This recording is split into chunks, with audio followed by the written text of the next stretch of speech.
Our story begins in Russia with the famous ballet dancer, Dominika Egorova, who's been dancing since childhood and caring for her sick mother. One day, she leaves her mom with a caretaker and heads off to work. There, she meets several people, including her uncle Ivan, who works for Russia's Foreign Intelligence Agency. While mingling, a man named Dmitry Ustinov asks to take a picture with Dominika and touches her inappropriately, making her super uncomfortable. Later that night, during a performance, Dominika's partner botches a jump and lands straight on her leg, snap, causing a severe fracture. She's rushed into surgery and wakes up with her leg in a metal frame. Just like that, her dancing career is over. Meanwhile, in Moscow, we meet CIA agent Nate Nash. He's supposed to meet someone important in Gorky Park, but things go sideways when the police show up. To cause a distraction, Nate fires his gun into the ground. It works. His contact, Marble, escapes. But Nate is captured and taken to the U.S. Embassy. There, his boss tells him Marble is safe, but due to the chaos, Nate is being sent back to America the next day. Back in Russia, Ivan visits his boss, General Vladimir Korchnoy, head of the SVR. They review footage of Nate's park meetup and are especially curious about the mysterious man he was meeting, Marble. Back to Dominika. She's devastated in the hospital, realizing she'll never dance again. Time passes, but she still needs a cane to walk. One day, Uncle Ivan shows up with bad news. She's being replaced at the theater, but he offers her a chance to fix her situation and hands her a mysterious package. Inside, photos and audio recordings proving her dance partner caused the accident on purpose, so his girlfriend could replace her. Enraged, Dominika turns to Ivan for help. He agrees, but only if she does him a favor first. The SVR wants intel on Dmitry, and Ivan wants Dominika to use her charm to get close to him. She's hesitant, but with her mother's hospital bills piling up, she has no choice. That night, Dominika heads to the hotel where Dmitry is staying. She orders a drink to get his attention, and boom, Dmitry bites. He invites her to a private room. Things get intense fast. He tells her to undress and starts behaving like a total creep. But before anything happens, bam! A man in a black helmet bursts in and kills Dmitry on the spot. The mysterious man throws a coat over Dominika to cover her bloodied body and sneaks her out the back. Turns out, he was sent by Ivan. Afterward, Ivan gives her two choices: join the SVR as a Sparrow or be blamed for Dmitry's murder and get executed. Not much of a choice. She agrees to join. Dominika is enrolled in State School 4, a brutal academy that trains Sparrows, spies skilled in seduction and psychological manipulation. Upon arrival, she's greeted by Matron, the strict headmistress, who gives her a new identity and throws her into the deep end. Matron gives a chilling speech about how Russia is the only nation willing to make sacrifices to restore world order. She tells the students that their bodies now belong to the state, and they must obey no matter what.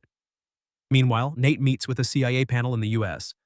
They suspend him over the Gorky Park incident, but he argues passionately. Marble trusts only him, and no one else can re-establish contact. After some debate, they give him a second chance. His new assignment? Head to Budapest and reconnect with Marble. But little does Nate know, SVR is watching his every move. Back at Sparrow School, Matron begins training. She shows the recruits various images and teaches them to read desires just from a face. Because in this game, it's not about brute force. It's about knowing what someone wants before they do. A cocky student named Victor confidently gives the wrong answer, but boom, Dominika steps in and nails the correct one. In the next round, another girl makes a lucky guess and is called to the front of the class to please a male student. She gets down on her knees, but can't go through with it. The next day, the students are told to welcome a squad of soldiers who just returned from war. Dominika picks one soldier and takes him to a private room, where she's told to satisfy him. The whole performance is secretly watched by Matron and the rest of the students. Matron coldly remarks that while Dominika's technique was good, she still hasn't learned true submission. Later, while Dominika is showering, Victor tries to assault her, but she fights back like a total badass, smacking him with a faucet. The whole incident causes chaos, and soon, General Vladimir himself arrives at the school.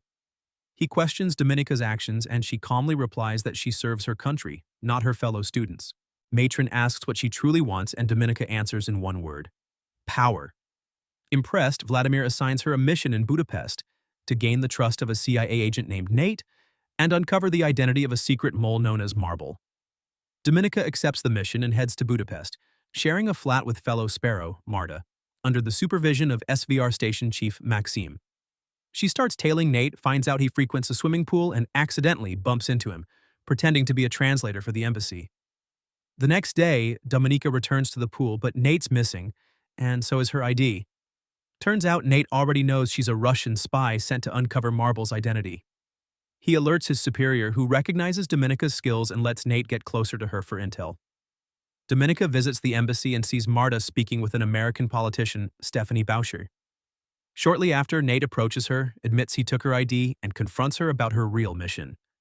Dominika owns up, and after a brief conversation, they agree to meet for dinner. Back at the apartment, Dominika snoops around Marta's room and learns that Marta is set to buy confidential info from Stephanie the next day. She then tails Chief Maxim to a bar and tries convincing him to give her more time by promising a good report to Moscow. When he refuses, she flips the game, covertly records his shady behavior, and blackmails him into giving her what she wants. Meanwhile, Nate waits at the restaurant, but Dominika never shows. Later, she shows up at his home, rings the bell, and he lets her in. Nate nervously asks how she found his address, and in response, she cranks up the TV volume and asks him about what happened at Gorky Park, so no one can hear. She kisses him, but Nate pulls away, telling her to leave the next morning.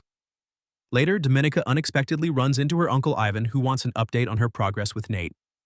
To buy more time, she lies and says she's also working on the Stephanie lead, but needs more money. Ivan considers it and leaves. But not before Dominika checks his passport, planning to gather intel on him later. That night, Dominika returns home and finds Marta dead, killed for leaking secrets. A Russian agent named Botov warns her, "This is what happens to those who talk." Meanwhile, Nate updates his superiors about a new message from Marble, which seems to confirm that Dominika is the real deal. Nate still believes she can be flipped. The next night, he brings Dominika to his apartment and reveals he knows her true identity. Dominika shares her story and emphasizes that all she cares about is her mother's safety. Nate then offers her a deal: become a double agent, and in return, she'll get protection. Dominika asks if she can trust him. He assures her she can, and the two end up spending the night together.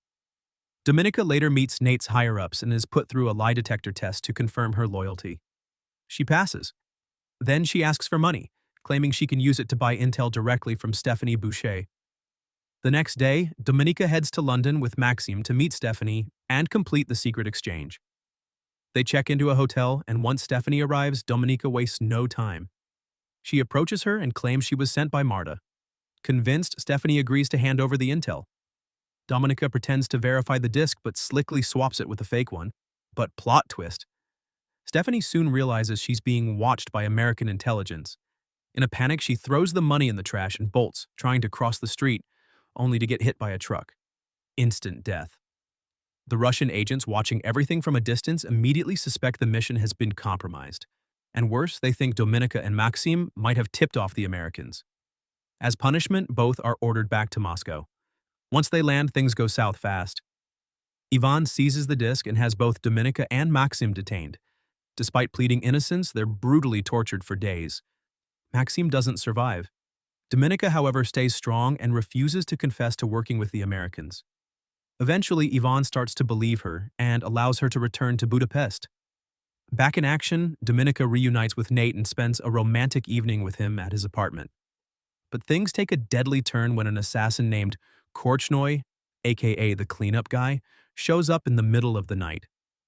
Dominika pretends to agree with his plan to kill Nate, but as soon as he turns his back, boom, she attacks him to save Nate. A vicious fight breaks out. Both Dominika and Nate are left badly injured. Dominika wakes up in the hospital, and guess who visits? General Vladimir. He admits that Marble, the mole in Russian intelligence, betrayed his country because of deep corruption, and because his wife couldn't get proper medical treatment. Vladimir offers Dominika a dangerous but game-changing deal: expose the mole and take their place. At first, Dominika thinks he's lost his mind, but after considering the offer, she agrees.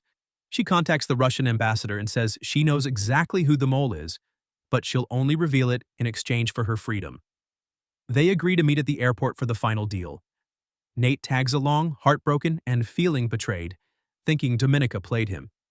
But then, plot twist of all plot twists, the mole is revealed, and it's none other than Uncle Ivan himself. Dominika had set him up as the traitor, blaming him for everything, including the botched London mission. Nate is shocked. but the plan works. As the prisoner exchange begins, a Russian sniper shoots Ivan, and the helicopter carrying Dominika and Nate lifts off safely. In the end, Dominika stands beside General Vladimir during a ceremony where she's honored for her service. She finally has the life she dreamed of, safe, powerful, and with her mother by her side. And that's the end of the story. Thanks for watching. Don't forget to like, comment, and subscribe for more movie breakdowns.